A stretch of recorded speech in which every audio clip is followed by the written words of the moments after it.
Baiklah, saya akan memulai workshop terkait evaluasi pembelajaran di Microsoft Kaijala. Kita klik action. Nah, di action ini sengaja saya masih kosongkan agar jadi tutorial mengenai penambahan action, yaitu kita tinggal klik tambah. Fitur-fitur untuk evaluasi diantaranya yaitu kuis. Kita tambahkan pelatihan, polling cepat, kita tambahkan juga Q&A, survei, dan juga tugas. Kita kembali, lalu kita klik lagi action. Nah, tampilannya akan berubah. Nah, inilah action-action yang dipakai dalam evaluasi pembelajaran di Microsoft Kaijala. Salah satu action yang paling menarik di Microsoft Kaijala ini yaitu action survei. Nah, di sini tampilannya ada judul survei dan deskripsi survei. Misalkan kita isi judul surveinya itu juring dan panjang busur. Nah, lalu ada deskripsi, ini karena opsional, boleh diisi, boleh juga tidak. Misalkan kita kasih contoh untuk tidak mengisi deskripsinya, lalu kita klik berikutnya. Nah, setelah ini tampilannya berubah, judulnya juring dan panjang busur, lalu kita diminta untuk menambahkan pertanyaan, tinggal klik tambahkan pertanyaan. Jika kita menginginkan pertanyaan survei yang seperti tadi yang saya lakukan di survei online Mentimeter, maka pilih jenis tanggapannya itu kita pakai teks. Di sini ada beberapa pilihan jenis tanggapan, ada pilihan ganda, menurun, gambar, numerik, nomor telepon, dan juga tanggal. Tapi karena kita bertanya mengenai juring dan panjang busur, kita pakai coba pertanyaannya jenisnya itu teks. Misalkan di sini kita isi pertanyaannya, apa yang kalian ketahui tentang juring? Nah, setelah kita mengisi ini, di sini ada pengaturan. Apakah jadikan pertanyaan ini opsional? Karena ini pertanyaan yang wajib dijawab oleh siswa, maka ini tidak perlu dicontreng. Tapi kalau ini opsional, maka kita contreng. Lalu kita klik selesai, maka tampilannya akan berubah seperti ini. Jika kita ingin menambahkan pertanyaan, seperti tadi kita tinggal klik tambahkan pertanyaan. Namun jika kita ingin men-share ke siswa, kita tinggal klik berikutnya. Kita coba klik berikutnya. Tampilannya berubah, ini mengenai pengaturannya. Yang pertama mengenai kadaluarsa survei pada hari Jumat, tanggal 10 Juli. Dan hasilnya ini bisa dilihat semua orang, bisa kita pilih hanya admin atau hanya saya. Saya pilih semua orang untuk melihat survei ini. Lalu hanya saya yang dapat mengirim pengingat, hanya saya dan admin atau siapa saja. Saya tetap pilih yang hanya saya. Terus di sini izinkan beberapa tanggapan karena saya mengharapkan satu siswa menjawab satu kali. Jadi ini tidak usah dicontreng. Lalu di sini pengaturan terakhir ada tangkap lokasi dengan tanggapan. Saya akan contreng karena saya ingin melihat lokasi siswa dalam menjawab survei ini. Lalu kita klik kirim. Maka tampilannya akan seperti ini. Ketika siswa menanggapi, siswa tinggal klik ikuti survei. Seperti ini. Nah, karena kita tadi meminta lokasi, yang pertama akan terlihat adalah lokasi dari siswa itu sendiri. Jika kita ingin mengomentari, kita tinggal klik tanda komentar, lalu kita komentari hasil jawaban siswa yang mana yang benar ataupun salah. Dan sebaiknya memang dikomentari.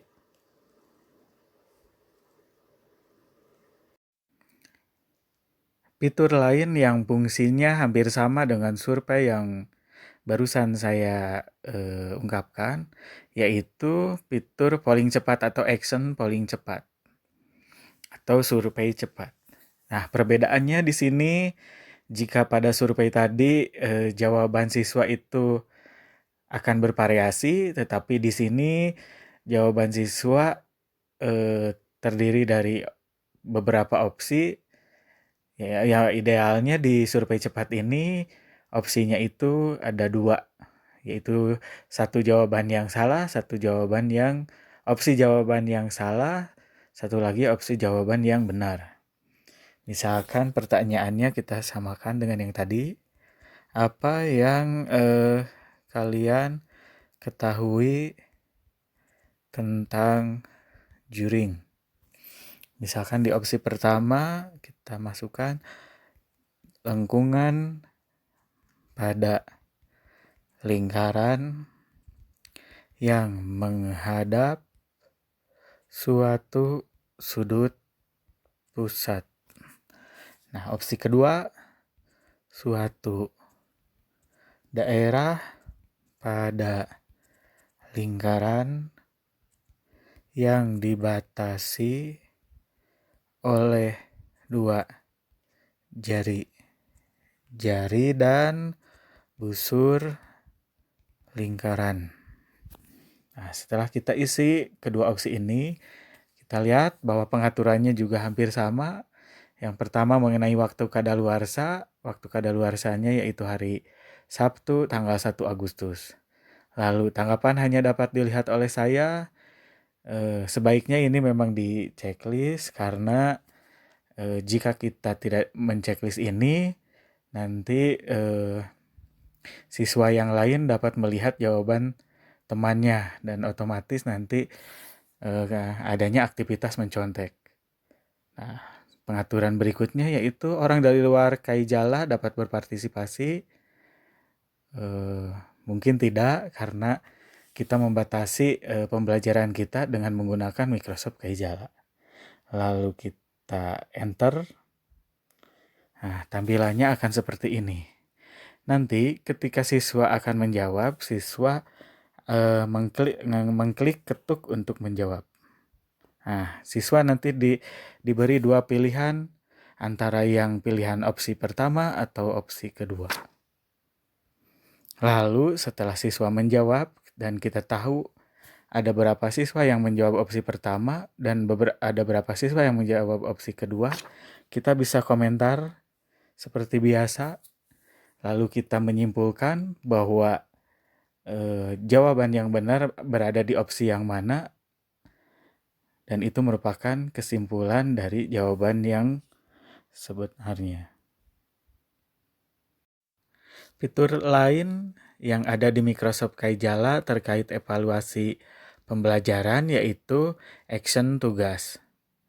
Ketika kita sudah mengklik action tugas, mungkin tampilannya agak sedikit berbeda karena di sini kita diharuskan untuk mengisi deskripsi. Biasanya kalau di sebelumnya deskripsi itu opsional, tapi di sini kita justru dituntut untuk mengisi deskripsi. Misalkan isinya, kerjakanlah LKS di halaman 77, nomor 1, 2, dan 3. Penugasan di pengaturan berikutnya ada mengenai penugasan. Apakah untuk hari ini? Jika untuk hari ini, kita klik hari ini. Jika untuk besok, maka kita klik besok. Maka tanggal pun akan berubah mengikuti pengaturan yang kita pilih. Misalkan untuk hari ini. Lalu kita mengklik ditugaskan kepada ketuk untuk memilih kontak. Nah, kontak saya kebetulan ada Bu Nenden. Nah, Bu Nenden di sini perannya sebagai siswa.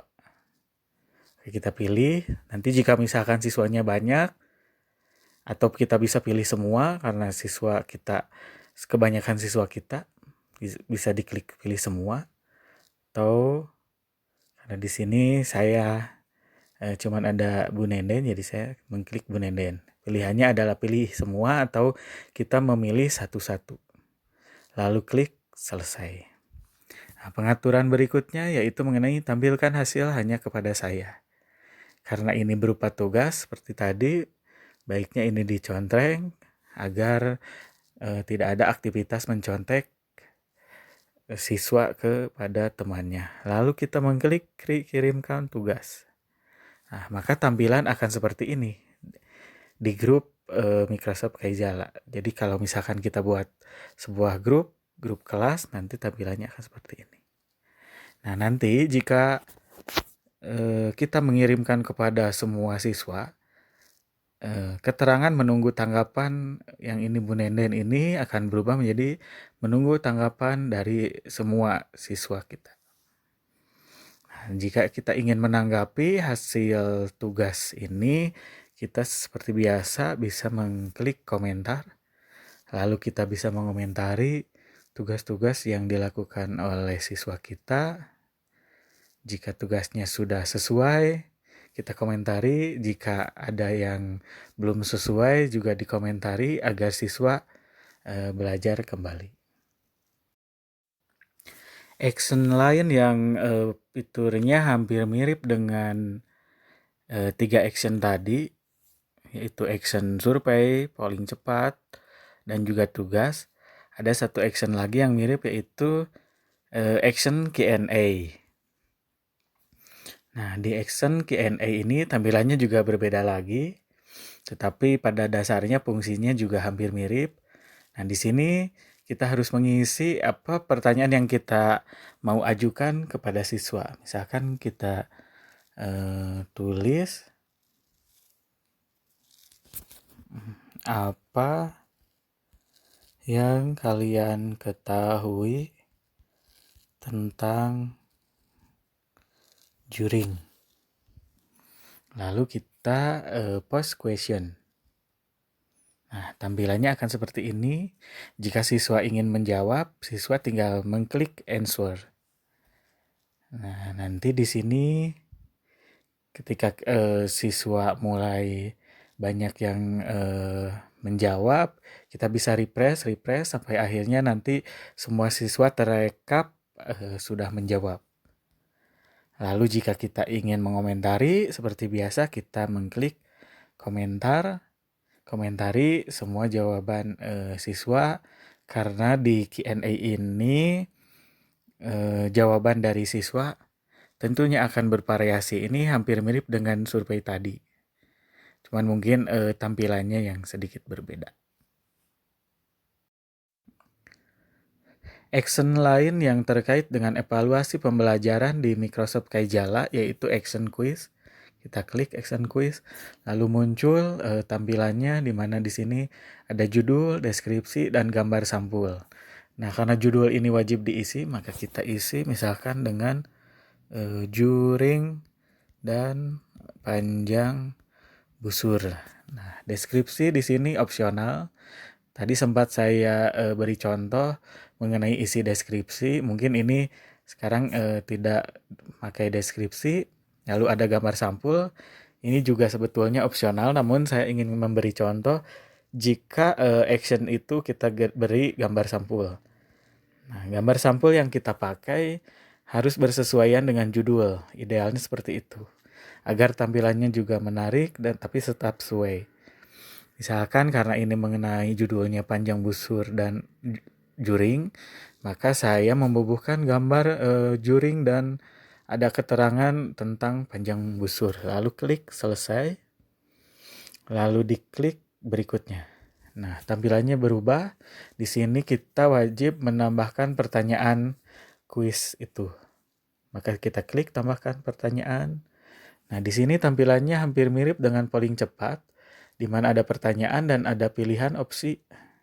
Cuman mungkin bedanya idealnya di kuis itu opsinya bisa lebih dari 2. Berbeda dengan polling cepat tadi yang idealnya hanya 2 opsi. Misalkan pertanyaannya panjang berlingkaran yang sudut pusatnya 90 derajat dan berdiameter 20 cm adalah, misalkan opsi pertama 15,7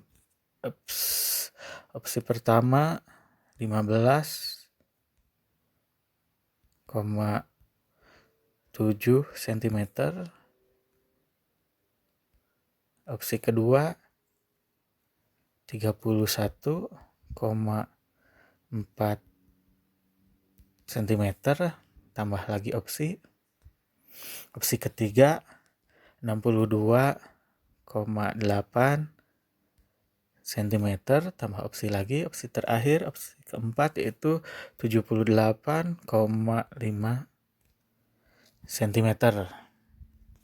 Nah, ini muncul pengaturan, izinkan memilih lebih dari satu jawaban. Mungkin tidak, ini tidak di checklist karena kebetulan ini adalah pelajaran matematika yang notabene ilmu pasti jawabannya hanya ada satu. Lalu kita klik selesai. Nah, lalu muncul tampilan pilih jawaban. Maksudnya di sini kita harus memilih jawaban yang benarnya. Kebetulan jawaban yang benarnya adalah 15,7 cm, maka kita klik di bagian 15,7 cm. Maka akan muncul checklist, lalu kita klik kirim. Nah, tampilannya akan seperti ini. Jika kita menginginkan pertanyaan lebih dari satu, kita bisa klik tambahkan pertanyaan dengan instruksional yang sama seperti tadi.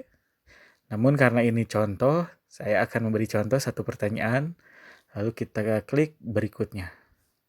Nah, lalu muncul pengaturannya. Pengaturan pertama sama berkenaan dengan kadaluarsa dari kuis ini. Lalu yang kedua, hasil dapat dilihat semua orang. Mungkin karena ini kuis, kita klik yang hanya saya saja.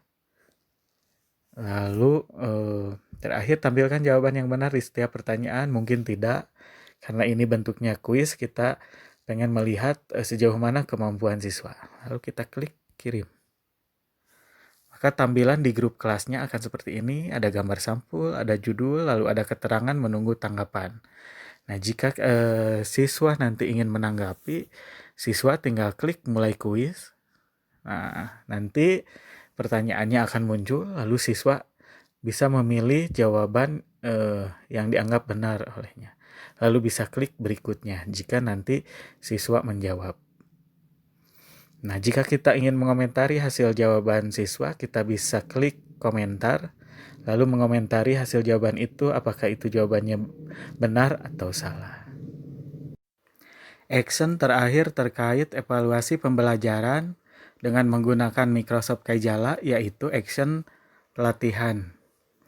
Tampilannya sama dengan action quiz, di mana ada judul, ada deskripsi, ada gambar sampul. Untuk deskripsi dan gambar sampul ini sama, opsional. Misalkan kita judulnya sama, yaitu juring dan panjang busur. Nah, untuk gambar sampul misalkan kita juga pakai gambar yang sama. Kita klik selesai, lalu kita klik berikutnya. Nah, tampilannya di sini agak sedikit berbeda di pelatihan. Di sini ada fitur tambahkan konten dan tambahkan pertanyaan. Kita coba untuk klik tambahkan pertanyaan. Ternyata isinya sama dengan action di sebelumnya. Mungkin ini kita skip. Nah, kita sekarang coba untuk membuka fitur tambahkan konten. Kita klik tambahkan konten. Nah, berbeda di sini, ini sangat bervariasi mulai dari jenisnya itu foto, teks, dokumen, video, dan audio. Mungkin kalau teks di action sebelumnya kita sudah mencoba. Misalkan sekarang kita coba actionnya itu berupa foto.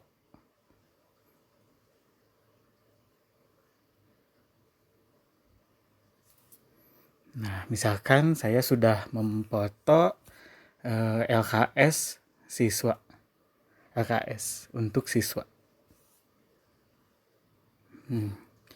Kalau kita sudah memfoto, kita bisa langsung klik selesai. Nah, di sini harus diisi deskripsinya. Misalkan kalau yang akan kita instruksikan, siswa hanya mengerjakan nomor 1, 2, dan 3. Kerjakanlah soal nomor 1, 2, dan 3. Maka lalu kita klik selesai. Nah, hasilnya seperti ini. Jika kita ingin langsung men-share-nya, bisa klik berikutnya. Jika mau menambahkan konten, kita klik tambahkan konten. Kita coba satu-satu ya. Kita klik berikutnya. Nah, ini pengaturannya sama dengan yang tadi, kadaluarsa, terus hasil dapat dilihat oleh, hasilnya misalkan hanya saya sekarang. Lalu izinkan beberapa percobaan. Jika kita mengizinkan, kita tinggal contreng, tapi jika tidak mengizinkan untuk beberapa percobaan pada siswa, kita tidak perlu contreng. Lalu tampilkan jawaban yang benar, ini tidak juga, kita tidak contreng. Lalu kita klik kirim. Nah, tampilannya seperti ini. Jika siswa nanti ingin memulai pelatihan, tinggal klik mulai pelatihan. Nanti tinggal klik mulai, lalu akan muncul fotonya.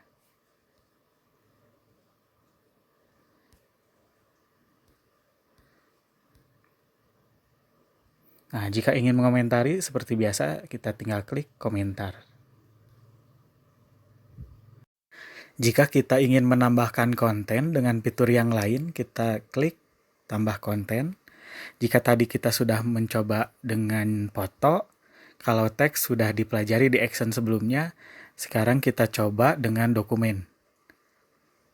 Nah, misalkan kita pilih dokumen. Nah, di sini ada dokumen itu file yang soal PG dan soal uraian. Kebetulan kalau soal PG mungkin bisa ditulis di fitur tambahkan pertanyaan. Nah, kita coba pakai yang soal uraian. Nah, di sini disuruh untuk mengisi deskripsi seperti biasa. Misalkan deskripsinya karena di file itu ada 5 soal, misalkan deskripsi kita hanya mewajibkan siswa untuk mengerjakan 3 soal saja. Misalkan deskripsinya kerjakanlah soal nomor 1, 3, dan 5. Kita klik selesai. Maka tampilannya seperti ini. Jika ingin sekaligus di-share dengan konten yang lain, bisa klik tambahkan konten. Apabila ingin langsung men-share, maka klik berikutnya. Nah, sekarang kita masuk ke pengaturan. Pengaturannya sama mengenai kadaluarsa. Lalu hasil dapat dilihat semua orang. Saya pilih hanya saya, agar siswa tidak saling mencontek. Lalu ada pengaturan izinkan beberapa percobaan, saya tidak, karena ini bentuknya latihan yang akan kita nilai. Lalu tampilkan jawaban yang benar di setiap pertanyaan, ini juga tidak. Kita klik kirim. Maka tampilannya seperti ini. Ini sama karena bentuk actionnya itu pelatihan, tetapi konten di dalamnya berbeda. Yang di atas mengenai foto, kalau di bawah bentuknya dokumen. Untuk mulai pelatihan sama, tinggal diklik mulai pelatihan, dan untuk dikomentari sama juga, tinggal klik di fitur komentar. Kita coba untuk mengklik mulai pelatihan untuk konten dokumen tadi. Nah, ini tinggal klik mulai. Maka ini soal uraian, ini bisa diklik langsung masuk ke Office. Nah, ini bentuknya, filenya.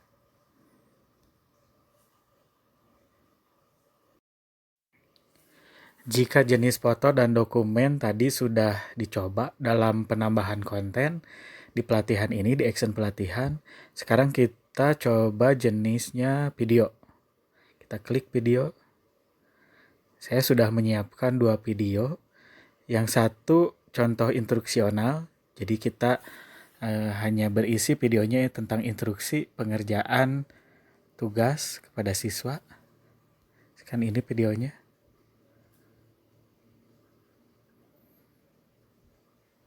Assalamualaikum warahmatullahi wabarakatuh.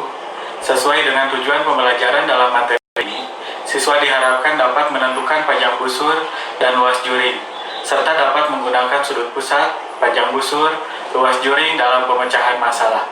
Oleh karena itu, siswa diwajibkan mengerjakan tugas pada LKS halaman 77 nomor 1, 2, dan 3.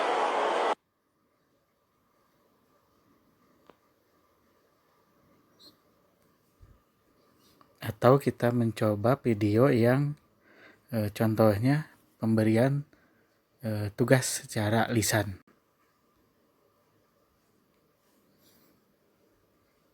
Assalamualaikum warahmatullahi wabarakatuh. Tugas pertemuan kali ini diharapkan siswa mampu mengerjakan soal-soal berikut. Soal pertama, panjang busur BC adalah 15,7 cm. Jika jari-jari lingkaran tersebut 9 cm, maka besar sudut pusatnya adalah. Pertanyaan yang kedua, luas juring OAB adalah 63 cm persegi.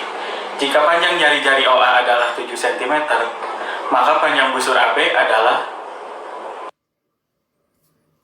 Nah, lalu kita bisa, kalau kita memilih video yang ini, misalkan kita klik tanda panah yang ini, lalu mengompresi video. Ini prosesnya. Kita tunggu sampai 100%.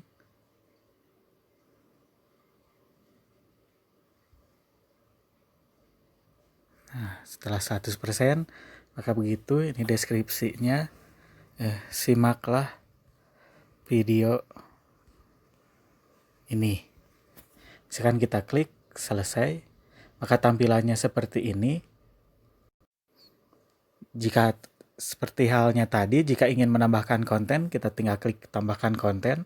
Jika ingin men-share secara bersamaan, tetapi saya mencontohkan satu-satu. Jadi kita klik berikutnya. Nah, ini pengaturannya sama. Kita rubah, ini hanya saya. Izinkan beberapa percobaan tidak. Tampilkan jawaban juga tidak. Lalu kita klik kirim. Nah, tampilannya tetap sama karena memang seperti tadi ini masih dalam action pelatihan. Nah, sekarang kita coba mulai pelatihan. Jika kita berperan sebagai siswa, maka kita tinggal klik mulai. Nah, ini videonya bisa diputar kembali. Assalamualaikum warahmatullahi wabarakatuh. Tugas pertemuan kali ini diharapkan siswa mampu mengerjakan soal-soal berikut.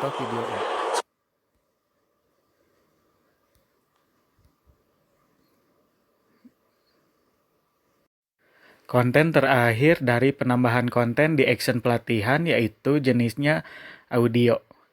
Fungsinya sebetulnya sama dengan voice note di WhatsApp. Berbedanya karena di sini audio di sini atau ketika kita merekam suara itu harus bersesuaian dengan action pelatihan. Nah, khususnya di sini tentang judulnya itu tentang juring dan panjang busur.